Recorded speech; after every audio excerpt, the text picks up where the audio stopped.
41% of Republicans disapprove of the way Trump is handling the cost of living. Independent voters are breaking towards Democrats by 14 points. The midterms are 6 months away. The history is clear. When price rises, the party in power loses Congress. There are at least 4 senators who have already broken with the president on the war powers questions. Now, move outside America, because that is where the real damage of this war is sitting. 80% of the oil that normally flows through Hormuz goes to Asia. China, India, Japan, South Korea take the bulk of it. After them, Pakistan, Bangladesh, Vietnam, Indonesia. These are economies with thinner reserves, less budget room, and people who feel a fuel price shock within days, not weeks. Bangladesh's central bank is warning of recession-like conditions. Pakistan's own foreign office has been raising the alarm for weeks.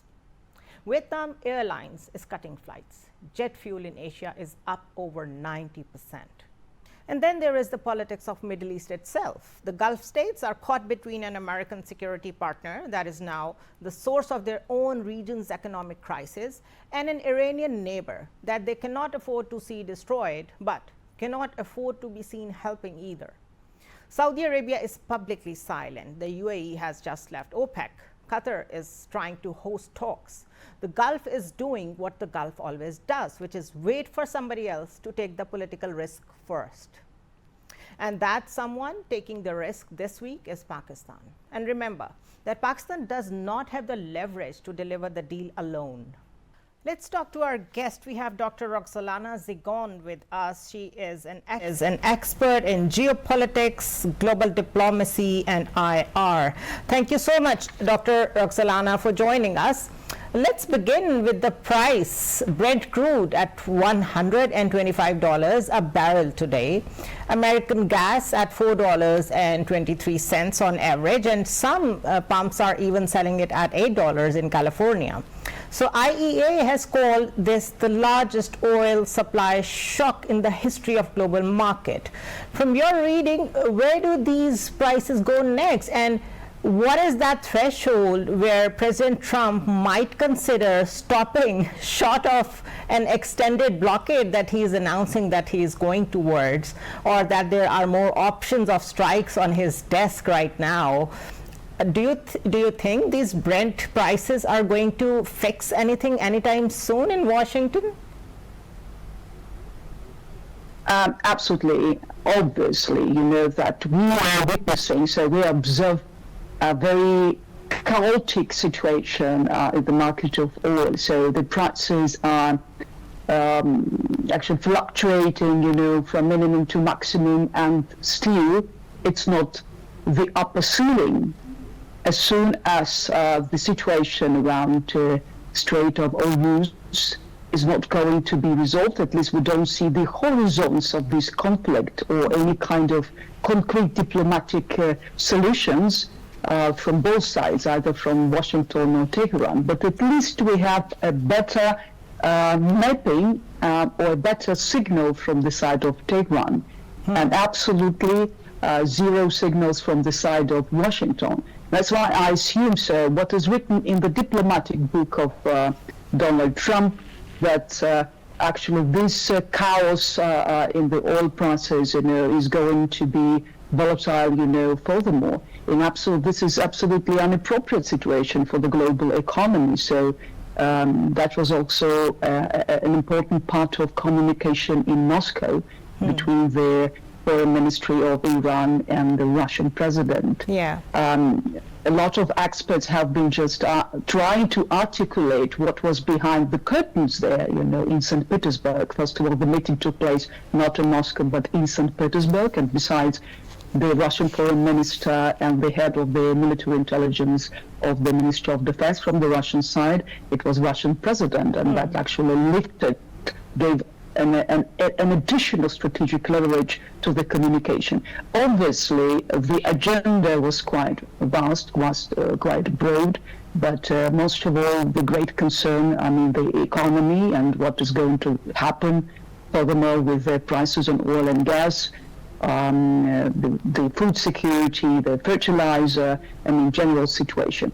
But unfortunately, that is something that every country is being hit with. Look at Saudi Arabia, their national security is at stake. Look at the Gulf countries, look at the countries in Asia. Everybody is suffering. But Washington seems to be benefiting from it because the shale boom that it has seen, I think it's going a step ahead after UAE walking out of OPEC. So do you think prolonging this conflict serves the American economy in a different way? It might not impact positively the American consumer, but when I look at the United States as a state, it's definitely benefiting from it. Absolutely, I fully agree with you. And I see it as a kind of form of stretched, mild form of diplomacy in aggressive way, because there is no ending. So we don't see any kind of certainty, in this life cycle of the conflict. And actually an important issue of the U.S. strategy, the strategy of Donald Trump, is that neither of his conflicts that he claimed he was rushing to seal up last year, and since Iran drama started, has been not concluded in a contextual sense.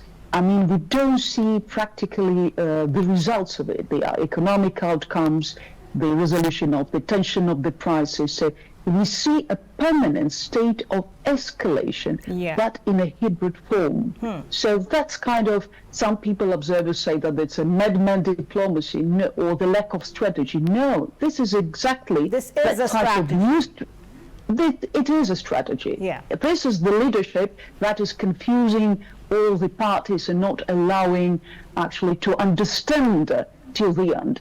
Either the diplomatic efforts are in place, or so what will be the final outcome of this conflict? Nobody knows. In fact, I was talking to another guest and I thought this is a conflict that you cannot put it in one box because there are so many tiers and layers of it. There is an ideological notion attached to it when you look at Israel's way of framing it. Then there is this greater Israel at play. Then there are Gulf countries involved. Then there is a deliberate effort from US and Israel to dismantle every country that tries for nuclear assets or deterrence. Yet at the same time, it has bombed Iran, who has been the most verified country when it comes to the verification and standardization by IAEA. What do you think this hypocrisy is bringing us to? Because the rearmament, the Stockholm report, you must have seen it. It says that we are rearming ourselves globally at a record level. The NPT review is in process right now, and everybody agrees it is redundant. Even the Antonio Guterres, the UN Secretary General, said it.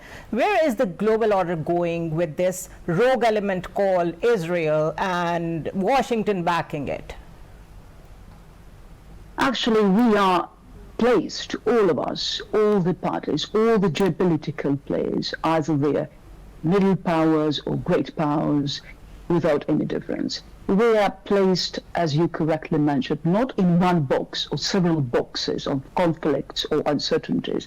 We are placed in the kind of interregnum, interstate position, which is not superposition yet, because superposition will take place when a peak of the chaos will be reached. And the peak of this chaos, as actually Americans overview it, is actually the breakthrough of the new multipolarity, new multipolar world. But still, we don't see the horizon of that yet. So Americans are playing a very dangerous game.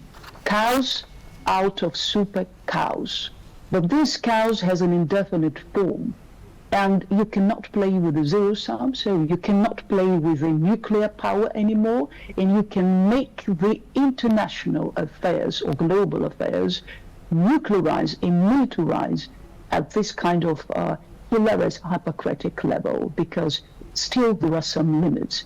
And there will be a power in the world that will finally stop. So that's why there are two main concerns, despite the fact that Russia has been removed from the article of super dangerous threat for the national security of the United States. So they're declaring that they're focused mostly on China, but absolutely this is not true. This is number one, hypocrisy. Number two, hypocrisy that Americans are absolutely focused on weakening European Union, weakening the nuclear powers in the global south, but they're cutting them off the main sources of resources. They're just employing their control over energy streams, over food supply, over logistics. And you have correctly mentioned that as soon as Pakistan started to declare its specific significant role in South Asia, West Asia, and Central Asia, and try to mobilize its activities in direction of superconnectivity and building new trade connections, that was actually obvious that the war was actually at your door. Right. And I assume that the next step will be after Iran, because we see just a very episodic, a kind of sprinter motions of American military power, because Americans openly declared that there is no more soft power, so soft power has been cancelled. There is power through strength. So it's different kind of audience at play, basically. Donald Trump portraying its diplomacy differently to the outer world, differently to the domestic audience, even differently to the Congress itself. So we are looking at someone who is not reckless, knows exactly what he is doing, and people like to present it as something reckless and transactional and all that. Thank you so much, Dr. Roxolana Zigon, for joining us. It was a pleasure having you. Thank you very much. So tonight, the three stories we did turn out to be one story as we have decoded them. The war that is running out of money is also the war that is running out of legitimacy. It is the same war that has run a barrel of oil to a 4-year high. Pakistan is the one capital tonight that is naming the cause and treating the symptoms all at the same time. Whether anyone in Washington is listening is a question we will have to answer tomorrow, maybe, when the 60-day clock runs out, the Iranian proposal arrives in Islamabad, and the Senate decides what kind of country it still wants to be. I am Zunaira Azhar, and this was Decode. Good night.